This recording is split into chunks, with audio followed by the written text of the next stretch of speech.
finishes off in style. A magnificent strike into the crowd. வணக்கம் நண்பர்களே, welcome to my channel cocktail furious. So இப்போ நம்ம பார்க்க போற வீடியோ எதை பத்தினா WPL 2024 RCB vs UP Warriors second match பத்தி தான். So another last ball thriller. So first மேட்சும் லாஸ்ட் பால்ல தான் அந்த ஒரு 6 அடிச்சு வின் பண்ணாங்க சஞ்சனா. ஸோ இந்த செகண்ட் மேட்ச்ல வந்து பாத்தீங்கன்னா லாஸ்ட் பால்ல சோஃபி மொலினிக் சூப்பரா போட்டு அந்த பவுண்டரியை கண்டெயின் பண்ணாங்க. ஸோ 2 runs தான் ஓட முடிஞ்சது. So 1 ball 5 runs to win ஒரு சுச்சுவேஷன்ல 2 runs தான் எடுக்க முடிஞ்சது யூபிக்கு. ஸோ 3 runs கிட்டத்தட்ட வந்து பாத்தீங்கன்னா தேவைப்பட்டுச்சு, பட் அது எடுக்க முடியல. So credit goes to RCB, சூப்பரா விளாடினாங்க. அண்ட் அவங்களுக்கு பயங்கரமான ஒரு ஹோம் சப்போர்ட், அதாவது பெங்களூர்ல full crowd. Actually to be very honest sold அவுட்னா பாத்துக்கோங்க. ஸோ அந்த அளவுக்கு உமன்ஸ் கிரிக்கெட் டெவலப் ஆயிருக்கு. அதை நினைக்கும் போது ரொம்ப சந்தோஷமா இருக்கு.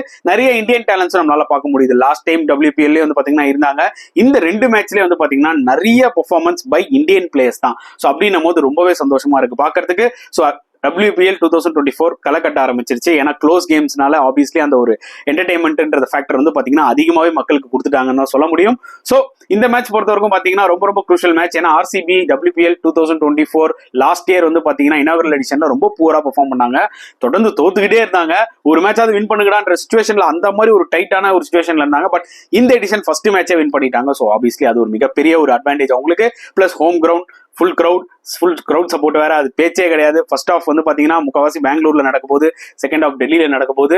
ஸோ பெங்களூர்ல கண்டிப்பா விக்கெட்லாம் வந்து பாத்தீங்கன்னா ட்ரூவா தான் இருக்க போகுது. ஸோ கண்டிப்பா நம்ம இந்த மாதிரி நிறைய த்ரில்லிங் மேட்சஸ் பார்க்கலாம் பெங்களூர்ல. ஏன்னா மென்ஸ் IPL வந்து இது நிறைய நடக்கும். அண்ட் அந்த வகையில வந்து பாத்தீங்கன்னா ஃபர்ஸ்ட் பேட்டிங் செஞ்ச RCB வந்து 157 தான் அடிச்சாங்க. ஸோ ஸ்டார் ஆஃப் த என்ன சொல்றது பேட்டிங் லைன் ஆஃப் RCB வந்து கண்டிப்பா நம்ம வந்து இவங்களை சொல்லியே ஆகணும், மேகனா. ஏன்னா அவங்க தான் வந்து பாத்தீங்கன்னா நம்பர் 3ல வந்து ரொம்ப ரொம்ப குரூஷியல் இன்னிங்ஸ் விளாண்டாங்க. அவங்க விளையாட அந்த 54 ரொம்ப வைட்டலா இருந்துச்சு. ஏன்னா இனிஷியலா ஸ்மிருதி மந்தனாவும் வந்து சீப்பா அவுட் ஆயிட்டாங்க. ஸோ அப்படின்னும் போது யாராவது ஒரு பிளேயர் ஸ்டே பண்ணி விளையாட ஒரு தருணம் ஆக்சுவலா RCBக்கு அது மேகனா செஞ்சாங்க. 54 of 41 balls, ரொம்ப ரொம்ப குரூஷியல் இன்னிங்ஸ். அதுக்கப்புறம் தான் வந்து பாத்தீங்கன்னா மிடில் ஆர்டர்ல வந்து ரிச்சா கோஷ் ஒரு கவுண்டர் அட்டாக்கிங் இன்னிங்ஸ் விளாண்டாங்க. ஏன்னா அந்த டைம்ல வந்து பாத்தீங்கன்னா யாராவது ஒருத்தர் ஒரு மொமெண்டம் கொடுக்கணும், அதை தான் எக்ஸாக்ட்லி ரிச்சா கோஷ் கொடுத்தாங்கன்னு சொல்ல முடியும். அவங்க விளையாடின அந்த 62 of 37 கம்ப்ளீட்டா வந்து பாத்தீங்கன்னா ரன் ரேட்டை தூக்கிடுச்சு. Actually to be very honest கிட்டத்தட்ட 12 பவுண்டரி அடிச்சாங்க. சூப்பரா விளாண்டாங்க. உங்களுக்கு தெரியும் நல்ல ஒரு ஹார்ட் ஹிட்டர் பிளஸ் டைமிங்கும் இருக்கு ரிச்சா கோஷ் கிட்ட.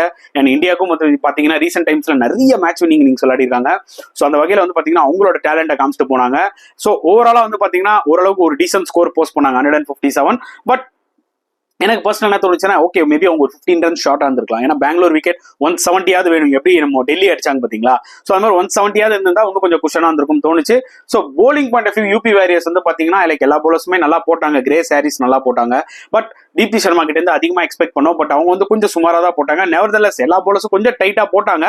அந்த வகையில 157 தான் RCBனால அடிக்க முடிஞ்சுது. ஸோ இந்த டார்கெட்டை கண்டிப்பா UP Warriorsனால சேஸ் பண்ணிருக்க முடியும் இந்த பெங்களூர் விக்கெட்ல.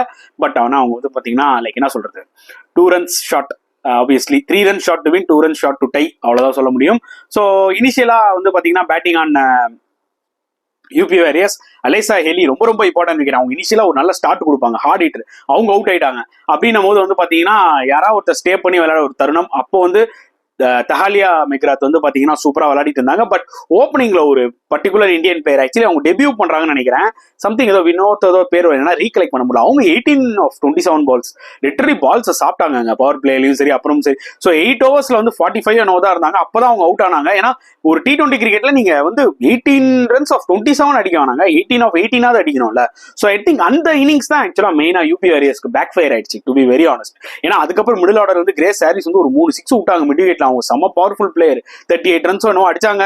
அதுக்கப்புறம் சில பிளேயர்ஸ்லாம் வந்து கொஞ்சம் ஒரு 6-4 அடிச்சாங்க. பட் ஸ்டில் ரிக்வயர்ட் ரேட் அதிகமாயிடுச்சு. ஏன்னா அந்த ஓப்பனிங் அந்த ஒரு இந்தியன் பிளேயர் நாங்க பாத்தீங்களா டெபியூலான அவங்க 18 balls 27 எடுத்ததுதான் லிட்டரலி அவங்களோட மொமெண்டமே இதாயிடுச்சு. அதுக்கப்புறம் ரிக்வயர்ட் ரேட் ரொம்ப அதிகமா இருந்துச்சு. இருந்தாலும் கடைசி வரைக்கும் தடி மாதிரி எப்படியோ ஒரு பக்கம் வந்து பாத்தீங்கன்னா லாஸ்ட் ஓவர்ல ஒரு 11-12 runs அடிக்கிற சிச்சுவேஷன் வந்துட்டாங்க.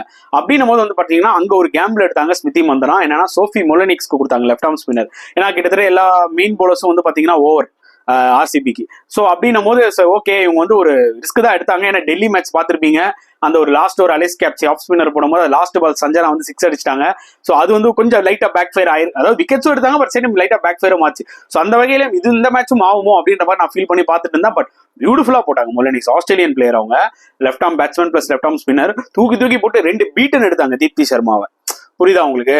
சோ அந்த வகையில வந்து செமையா போட்டாங்க. 2 balls 9 runs to win இருக்கும்போது தீப்தி சர்மா மிடிகேட்ல ஒரு பவுண்டரி அடிப்பாங்க. அப்பவே வந்து பாத்தீங்கன்னா களை கட்டிச்சு, okay 1 ball 5 runs to win ஏதோ நடக்க போதுரா, ஒரு 4 year அடிக்க போறாங்க, டையா போது நினைச்சு பாத்துட்டே இருந்தா. பட் சரியா டைம் பண்ணல அந்த பால், அவங்களால 2 ரன் தான் ஓட முடிஞ்சது. ஆர்சிபி முதல் மேட்ச்லயே முதல் விக்டரி, ரொம்ப சந்தோஷமாயிட்டாங்க. ஏன்னா போன எடிஷன் ரொம்ப கொடுமையான எடிஷன். இந்த எடிஷன் ஸ்டார்டிங்ல ஒரு விக்டரியோட, அது ஹோம் கிரவுண்டோட அந்த சப்போர்ட்டோட அவங்க அந்த விக்டரி வந்து பாத்தீங்கன்னா நல்லா கொண்டாடினாங்க. அண்ட் எஸ், ரெண்டு டீம்லயும் வந்து பாத்தீங்கன்னா நல்லா தரமான ஃபாரின் பிளேயர்ஸ்ங்க. இப்போ நீங்க ஆர்சிபி எடுத்துக்கிட்டீங்கன்னா ஸ்மிருதி மந்தனா தான் கேப்டன், உங்களுக்கு நல்லா தெரியும். அவங்க வந்து ஒரு கிளாசிக் லெஃப்ட் ஹேண்டர் பிளேயர். இந்தியாவுக்கு அந்த மாதிரி ஒரு ஸ்டைலிஷ் பிளேயரே நீங்க உமன்ஸ் கிரிக்கெட்ல பார்க்க முடியாது, அந்த லெவலுக்கு ஒரு பிளேயர்.